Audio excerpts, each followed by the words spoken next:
seorang sahabat Rasulullah. Kalau dibilang sholat, rajin sholatnya di belakang Rasulullah. Mau ketemu Rasulullah bisa kapan aja bisa. Rasulullah sering duduk begini ngumpul di Masjid Nabawi, mengajar, datang ketemu Rasulullah, lihat wajah Rasulullah, sholat di belakang Rasulullah, cium tangannya Rasulullah. Asik gak? Cakep amat ini Alqamah. Wa kana lil khair, orangnya baik. Fa'ilun lil khair, kerjaannya suka bagi-bagi hadiah, sedekah, zakat gak tinggal. Ini kata siapa yang ngomong? Ibunya langsung. Ketika apa? Ketika terjadi Alqamah dalam sakatul maut, kagak bisa ngucap la ilaha illallah. Bayangin tuh sahabat, apalagi kita umat, doyan maulid sama orang tua ngelawan buat apa?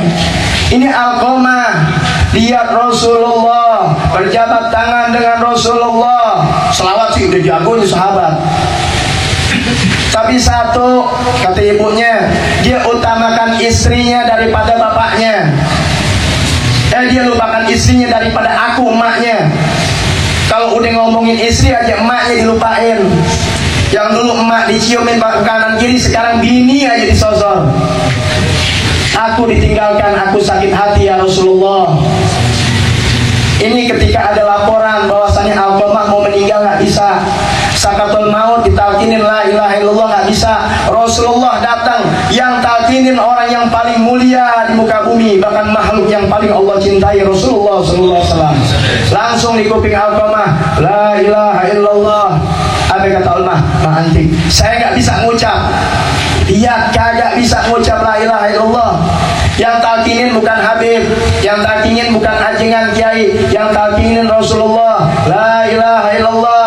Ma'astati ya Rasulullah, aku nggak mampu. Bayangin tuh, apa ini dosanya dia? Adakah dia yang masih hidup diantaranya? Ada. Biasanya kerjaan-kerjaan ini kerjaan nyakitin orang nih. Jangan toat doang ibadah, nyakitin orang jalan jangan. Akhlak, gak ada nyakitin orang, gak ada nyakitin binatang. Rasulullah kerjanya itu bukan hanya ngajarin selawat-selawatan dan zikir, tapi ngajarin orang untuk bisa bermuamalah fair sama orang, baik seagama atau tidak seagama, baik sebangsa atau tidak sebangsa. Itu ajarannya Rasulullah sebagai rahmatan. Amin. Jangan cari mubalik yang hanya bisa mencela agama orang, padahal Allah larang kita mencela agama orang. Tapi memberikan apa? Tanfa'ul dzikra. Inna dzikra tanfa'ul muslim mu'minin. Sesungguhnya peringatan manfaatnya buat orang muslim. Gak ada urusan sama orang-orang kafir. Celak jalan terus, presentasi jalan.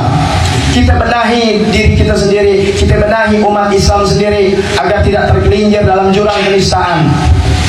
Ya Rasulullah sallallahu alaihi wasallam dengan akhlaknya, dengan kemuliaannya, dengan tutur katanya, dengan tuntunannya, berapa ribu manusia pada saat itu masuk Islam, bukan dengan ancaman, bukan dengan intimidasi, bukan dengan mencela, tapi dengan apa? Akhlak. Kemudian Alqamah ditakinin, nggak bisa panggil, ibunya panggil ibunya. Tuh yang tadi saya riwayatkan tadi, boleh tanya Rasulullah kepada ibunya. Ibunya cerita Alqamah orang baik, sholat di belakang kau ya Rasulullah, gak kerjaan yang jelek-jelek, gak pernah jalan, baik semua disebutkan kebaikan Alqamah. Cuma dia nyakitin aku. Kenapa? Karena dia lebih menghormati atau dia lebih mengutamakan istrinya atas aku. Oh begitu. Jadi kesalahannya ini. Ibu mau maafin nggak? Ini bahasa kita aja ya. Kalau pakai hadis saya nggak ngerti hadis, saya nggak ngerti Quran, orang bodoh. Ini bahasa enak aja. Kalau ngomong ketinggian juga orang ngangguk aja. Pikir paham, ditidur. Ngangguknya bukan tidur lagi. Kabuli kapan datang? Pikirannya apa lagi? Tapi insya Allah pikiran kabuli nasihat dapat. Saya selalu murid-murid datang ke tempat saya, insya Allah dapat nasihat kabuli. Pas datang gue nggak dapat apa-apa. Kan saya bilang nasih, bahasa Arab nasih apa? Nasihat kabuli yang diterima sama Allah Taala. Ini udah dapat nasihat. Di sini pulang deh ya. Udah dapat buat apa aja. Tadi aku pernah bilang, Beb, nampaknya cuma ada 4 biji, Beb. Ini masyarakat banyak banget. Gimana nih? Ya udah, lompongan aja ya. Ngambil berkah sesuap pulang. Ya. Nah, kembali lagi ke masalah. Sudah deh, tolong redoin ini anak. Gak sakit hati. Tuh, mak tuh sakit hati saya. Diutamakan istrinya atas aku. Ya sudah, sakit hati deh. Ya sudah. Ayo sahabat, panggilin ini Abu Bakar, Sidina Umar, Sidina Utsman, Sidina Abu Bakar, Sidina Ali, kumpulin. Apa ini ya Rasulullah? Kumpulin kayu. Bikin tuh api unggun di situ. Kumpulin tuh kayak unggun. Ngapain? Untuk dibakar. Bu, rela kalau anaknya saya bakar ya.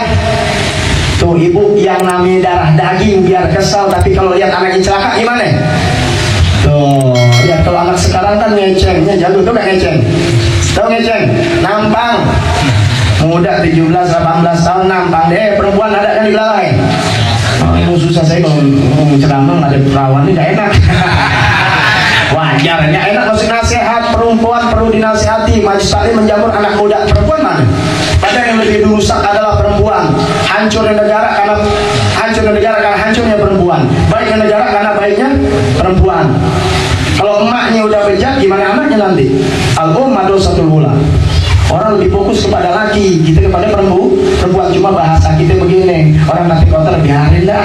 Gak jadi ambil pusing, ngasih amplop kagak, bener gak? Begitu. Kalau ente beli sendiri wajar sebagai anak. Ente gak kasih duit sama orang tua belanja, mak makan apa mak? Oncom lagi ya. Kasih duit sama mak kagak ngatur emak. Jadi lagi ngasih belanja 5.000 makan pakai ayam. Kalau bini, bang mau ditangkap hansip saya nolong. Jangan memaksakan kehendak, jangan norak, jangan kelebihan.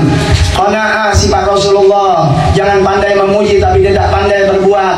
Gak usah memuji Rasulullah. Pandailah anda berbuat. Punya sifat qanaah. Sama orang tua nggak ngelawan. Orang lebih tua hormat. Salam disebarkan. Itu kecintaannya Rasulullah SAW. Apalagi ihyaul ilm, menghidupkan ilmu agama. Itu yang paling Rasulullah suka.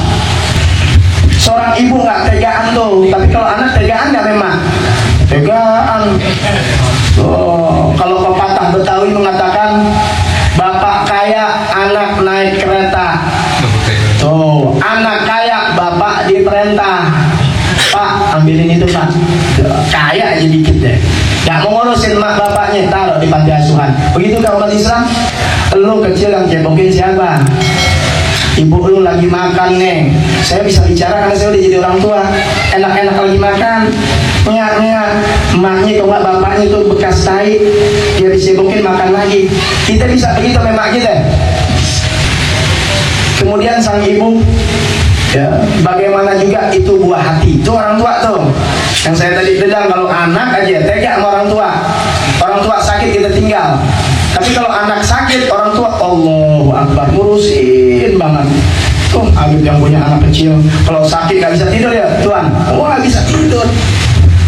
Mau deketin bini juga gak tega, anak lagi panas. Jangan anak panas ya, gak jadi deh. Begitu tuh, hampir begitu. Punya perasaan, tapi anak punya perasaan gak sama orang tua? Kampungmu sendiri, al-qamah bakal dibakar oleh Allah Ta'ala, bakal diseksa oleh malaikat-malaikat. Kau tega gak di sana? Di sana gak ada lagi pengampunan. Habis sudah. Mau pakai HP? Ayo sekarang. Langsung. Aku redo. Kau bersaksi atas nama Allah. Kau bersaksi atas nama Rasulullah. Dibersaksi atas nama Allah. Dibersaksi atas nama Rasulullah. Kau mesti isyhadu. Radin. Aku telah redo kepada anakku lillah karena Allah Ta'ala. Selesai? Benar? Selesai. Deketin al-qamah. Ya al-qamah, antik la ilaha illallah. Ngomong la ilaha illallah Muhammadur Rasulullah. Mati dalam husnul khotimah. Lihat, daripada sabab Rasulullah SAW punya ajaran. Dengan apa? Akhlak kepada orang tua. Untuk itu ikutinlah akhlak baginda Nabi besar Muhammad Sallallahu Alaihi Wasallam. Kalau akhlak kita baik, kemudian kita baca maulid, baca zikir dan sebagainya, insya Allah diterima Allah Subhanahu Wa Taala. Apalagi di ini ada majelis taklim, majelis yang mengenai syariat agama, masalah air nggak tahu, wudhunya kagak sah, najis dia cebok tetap najis, dia sholat biar nangis darah kagak bakal keterima. Kalau sholat udah nggak keterima, amal yang lain